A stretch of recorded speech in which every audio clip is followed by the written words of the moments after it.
The rain fell softly over Willow Creek, a mountain town where clouds hung low enough to kiss the pines. On the edge of the woods, smoke curled lazily from a stone chimney, a small cabin, rugged but warm, tucked between the ancient oaks. Inside, Evelyn Grace stood by the window, her hands trembling slightly as she adjusted the lace on her simple white dress. It wasn't the grand silk gown her friends had imagined. No glittering jewelry, no cathedral veil, just lace, cotton, and a heart too full for words. Today, she was marrying Thomas Halley, the quiet, broad-shouldered man everyone called the mountain hermit. When word first spread through town that the elegant, city-bred Evelyn was marrying that man, the laughter echoed through the diner, the barber shop, even the church pews. Did you hear? Evelyn Grace is marrying that wood chopper. Lord have mercy, maybe she hit her head. But he can't even spell love, much less afford a ring. Evelyn heard every whisper, and though it hurt,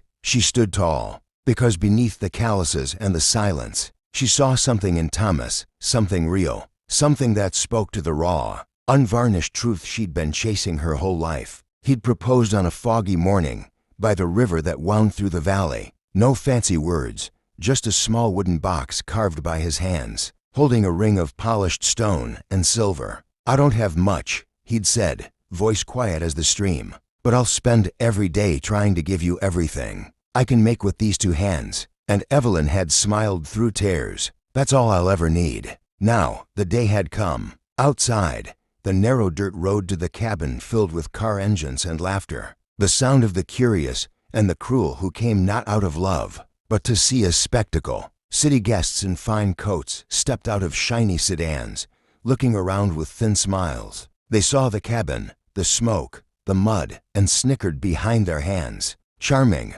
one woman muttered to another, "if you like the smell of pine and poverty." At the altar, a simple wooden arch Thomas had built himself, the groom stood waiting. His hair was damp from the mist, his shirt clean but plain. No tie, no tuxedo. Just a man, raw and real, his heart pounding harder than the rain on the roof. Evelyn stepped out, barefoot, her dress brushing the wet earth. The laughter softened into whispers as she walked past. The photographer, a cousin with a borrowed camera, captured every moment, the sneers, the sideways glances, the beauty of her courage. When she reached Thomas, their eyes met, her warmth, his steadiness. The minister began to speak, voice trembling with a mix of reverence and confusion. "Dearly beloved, we are gathered here today." Through the ceremony, the mocking eyes softened. The sincerity in their vows cut through every cruel assumption. When Evelyn said "I do," her voice carried across the valley like sunlight breaking through storm clouds. And when Thomas said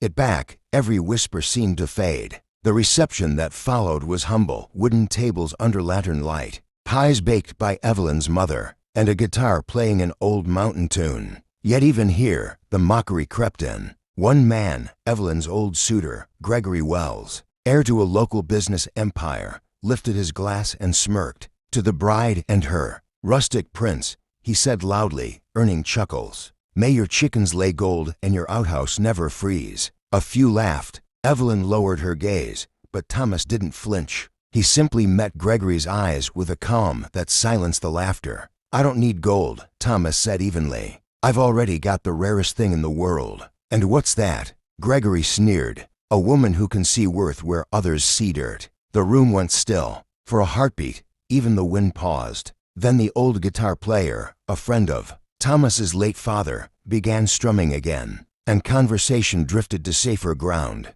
But as the night deepened and the last of the guests drove away, the old man leaned toward Thomas and whispered, "Your father would have been proud, boy. Don't let their laughter touch you. They don't know." Thomas just nodded, eyes glinting like the embers in the fireplace. "They don't need to." Later that night, as Evelyn sat by the fire, she traced her fingers over the carved mantel. "Thomas," she said softly, "how did you learn to build all this? The house, the furniture, even the tools?" He hesitated before answering. "My father taught me. Before he disappeared," he said, "a man who can build is never poor, even if he's got nothing left." Evelyn smiled, her heart full. He was right. Thomas looked into the fire for a long moment, his jaw tightening. "He left more than I realized. Evia, there's a lot about him, about us, that I haven't told you yet." She tilted her head. "What do you mean?" But Thomas just kissed her forehead and whispered, "Another day.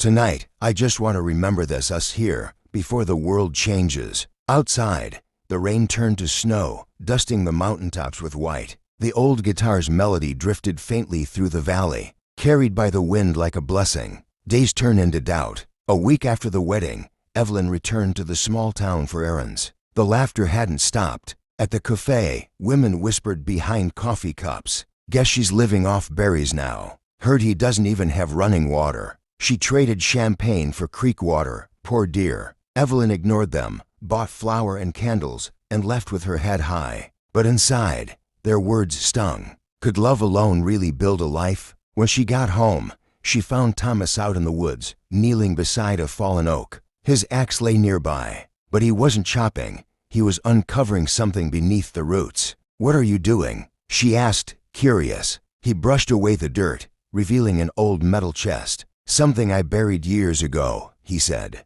quietly. Inside were old papers, maps, and a leather pouch filled with strange, antique coins. "My father left these," Thomas said, voice heavy with memory. "Said they'd mean something when the time was right." Evelyn ran her fingers over the papers, deeds, land titles, even an old family crest embossed with a lion and crown. "Thomas, what is this?" He looked at her, eyes shadowed. "Proof that I'm not who they think I am." But before she could ask more, thunder rolled across the mountain, and Thomas quickly reburied the chest. "Not yet," he said, almost pleading. "Please, Evia, trust me a little longer." She did.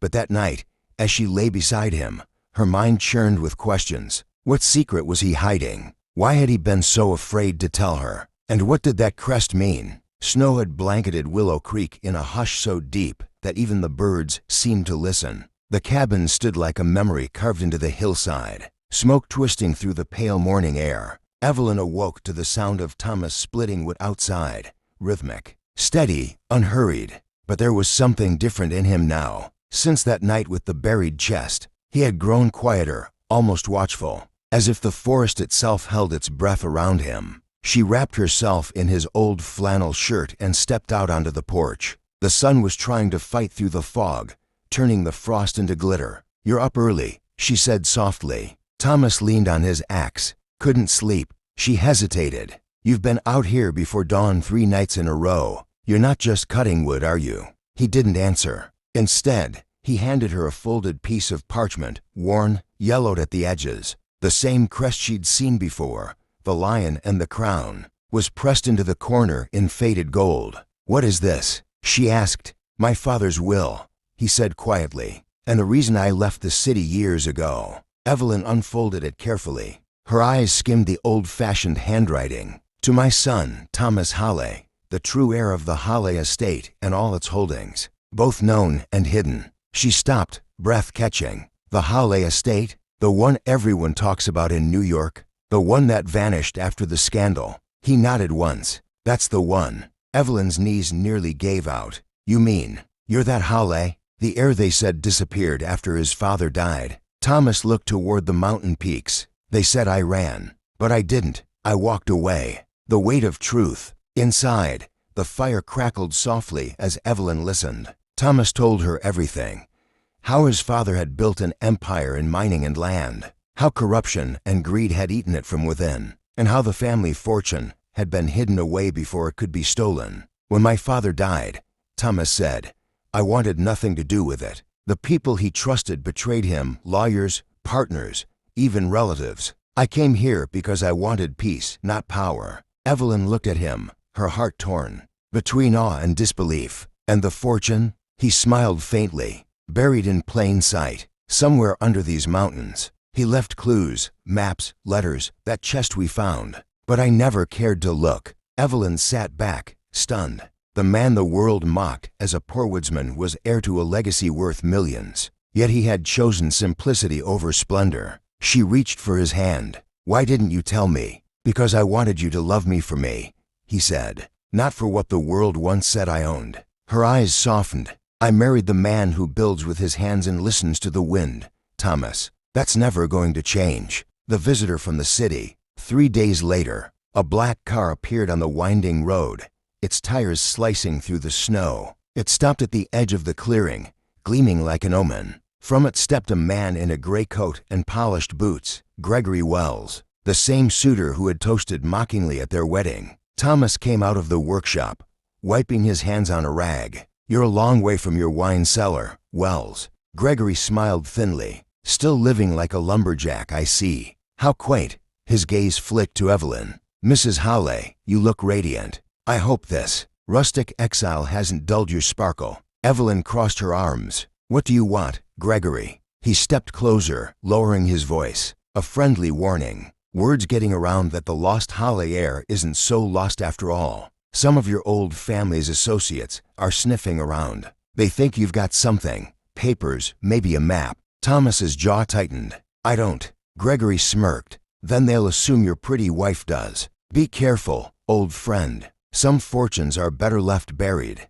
With that, he turned and climbed back into his car, the snow spitting behind the tires as he drove away. Evelyn stood frozen. "He knows." Thomas's eyes darkened. "Then it's time I stop pretending I don't." The hidden passage. That night, when the moon was full and the world seemed carved from silver, Thomas took a lantern and led Evelyn deep into the forest. They walked until the path vanished, until only the sound of the river guided them. He stopped before a sheer rock face covered in moss. "Here," he said. He brushed away the vines, revealing a small metal emblem, the same lion and crown crest. With a push of his hand, a stone shifted, and a narrow doorway yawned open, breathing out the smell of earth and time. Evelyn gasped. "What is this?" "My father's refuge," Thomas said. "He built it before he died, said it would guard the family's secrets." They stepped inside. The passage wound downward, lit by the lantern's trembling glow. Dust clung to the walls.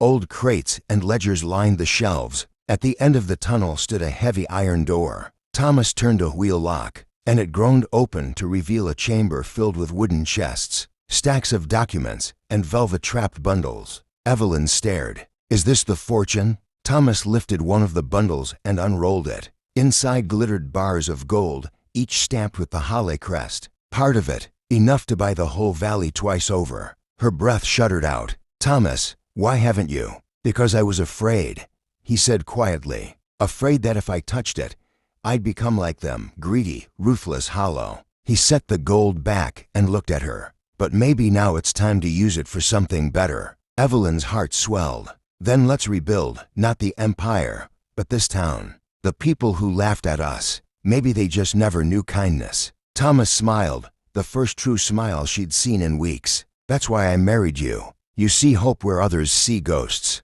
The threat in the dark. Their peace didn't last. Within days, strangers began appearing in Willow Creek. Men who asked too many questions, who lingered near the roads with city accents and sharp suits. One evening, Thomas returned home with a cut across his cheek. "Who did this?" Evelyn cried, rushing to him. "Just a warning," he said grimly. "They want the map. They think I've already found it." She pressed a cloth to his wound. "Then we have to leave." "No," he said. "If I run, they'll come after us. But if I finish what my father started, if I prove the fortune belongs to the Hawley family, not the thieves, they'll have no power left." Evelyn stared at him. "Then I'll help you." He shook his head. "It's dangerous. So is loving a man everyone laughs at," she said. "But I did that anyway." The map of fire and ice. Together they worked through the long winter nights, decoding their father's letters and maps. Each line, each symbol, led deeper into the heart of the mountains. Evelyn realized it wasn't just treasure, it was land, mineral rights, deeds hidden to protect the valley from exploitation. "The real fortune," she whispered, "isn't gold. It's the mountain itself." Thomas nodded. "And my father wanted it preserved, not sold." When spring came, the snow melted, revealing a trail that matched the map's markings. They followed it for miles until they reached an old mine entrance sealed with iron gates. On the rock above it, the family crest was carved deep, weathered by time. Evelyn looked at Thomas. "Are you ready?" He took her hand. "I was born ready. I just didn't know for what." They stepped inside, lanterns blazing. The air was thick with dust and memory. At the tunnel's end, a stone altar held a single box, carved with the same lion and crown. Thomas opened it slowly. Inside lay one final letter, the handwriting familiar. To my son, Thomas, if you find this, you have learned the difference between wealth and worth. The Halle name was never about power. It was about stewardship. Use what I left you to heal, not to own. The mountain is your inheritance. Protect it. Evelyn felt tears burn her eyes. Thomas closed the box and whispered, I understand now. They emerged into the daylight.